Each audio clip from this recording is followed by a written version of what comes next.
Ich frage mich manchmal, ob nicht jede Biografie ein winziger Abdruck ist der gesamten Menschheitsgeschichte.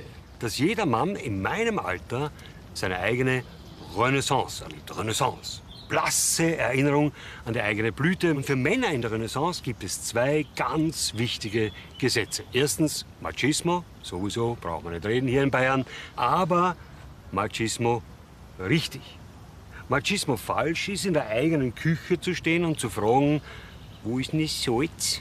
Das ist nur schwach. Machismo richtig heißt im Gegenteil, Frauen wie Königinnen zu behandeln, im Idealfall eine.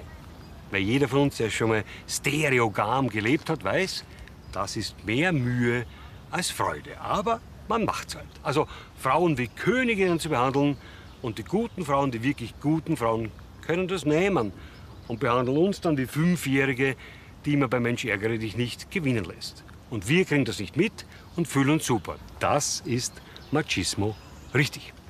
Zweites Gesetz für Männer in der Renaissance, Buben, ab jetzt in Würde, in absoluter Würde dem Tod entgegengehen. Heißt, keine gefärbten Haare, sieht immer scheiße aus, der Gulaschkopf. Zweitens, kein Motorradführerschein, obwohl, da bin ich nicht so. Weil jeder, der sich mit 50 zum ersten Mal aufs Motorrad setzt, ist ja bald Organspender. Und da haben wir alle was davon. Gegen Tattoos habe ich nichts, die waren immer schon das Symbol für Gefangenschaft und Sklaverei und das ist wenigstens ehrlich.